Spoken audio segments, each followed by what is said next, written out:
दिनांक 20 मार्च जिल्ह्यातील आर्णी तालुक्यात सत्तेच्या आणि पैशाच्या माजाने परिसीमा ओलांडली आहे। गरिबांच्या कष्टावर डल्ला मारून आणि अवैध धंद्यातून वारेमाप संपत्ती गोळा करणाऱ्या एका पांढरपेशा गुंडानं गावात दहशत निर्माण केली आहे। चक्क ग्रामपंचायत सदस्य असलेल्या महिलेच्या घरात शिरून तिचा विनयभंग करणे आणि संपूर्ण कुटुंबाला संपवून टाकण्याची धमकी देण्यापर्यंत या नराधमाची मजल गेली आहे।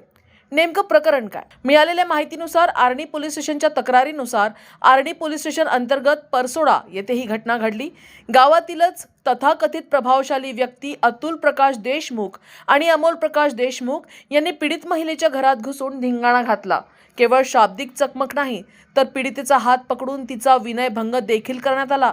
इतकेच नव्हे तर जेव्हा पीडितेचे पती आणि सासरे वयवर्ष 80 वर्ष तिथे आले तेव्हा त्यांनाही अश्लील भाषेत शिवीगाळ करत तुम्हाला जिवंत मारून टाकू अशी उघड धमकी देण्यात आली। अवैध संपत्तीचा माज आणि गावकऱ्यांची सुरक्षा धोक्यात। गावातील सूत्रांच्या म्हणण्यानुसार आरोपींकडे असलेल्या अवैध संपत्तीमुळे त्यांची दहशत इतकी वाढली आहे की सामान्य माणसाने जगायचे कसे, कायद्याचा धाक उरला नसल्याचे हे जिवंत उदाहरण आहे। सत्तेच्या सावलीत राहून स्वतःला कायद्यापेक्षा मोठे समजणाऱ्या या अण्णांना कायद्याचा हिसका दाखवण्याची वेळ आली आहे। या प्रकरणी आर्णी पोलिसांनी भारतीय न्याय संहिता BNSच्या कलम 74, 352, 351/2, 351/3 आणि 3/5 अंतर्गत गुन्हा दाखल केला आहे। हेड कॉन्स्टेबल अरविंद राजाराम जाधव या प्रकरणाचा तपास करत आहेत। मात्र आरोपींचा राजकीय वरदहस्त आणि संपत्ती पाहता पोलीस निष्पक्ष तपास करणार का? पीडित कुटुंबाला न्याय मिळणार का? की पुन्हा एकदा पैशाच्या बळावर हे प्रकरण दाबले जाणार असा संतप्त सवाल जनता विचारत आहे। क्रांतिकारी इशारा। गरिबांच्या अस्मितेशी खेळणाऱ्या आणि महिलांवर हात टाकणाऱ्या या विकृत प्रवृत्तींचा वेळीच बंदोबस्त झाला नाही तर जनता रस्त्यावर उतरल्याशिवाय राहणार नाही। प्रशासन आता तरी डोळे उघडणार का असा प्रश्न निर्माण झाला आहे। तू मला एक सांग, तू नाही का हे जे समोरची जागा आहे ते गोष्टी नको सांगू मला दुसऱ्या। नाही तुला काय सल्ला विचारायला नाही आलो मी, तुला कधी बोललोय नाही। 60 वर्षाच्या काळापासून तर आजच्या तारखेपर्यंत जेवढे सरपंच होऊन गेले ते समोरची जागा ग्रामपंचायतच्या नावानं कशी काय केली तू? गावठाण्याची जागा गावठाणची जागा तुझ्या नावानं करणार आहो का?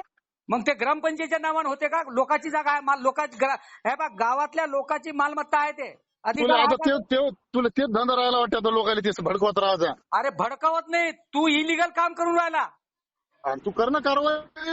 हा, तुला कोण थांबवलं का? तुला म्हणलं का? आणि ते माझ्या जन्माच्या अगोदर पासून त्या लोकांच्या ताब्यात आहे ते जागा।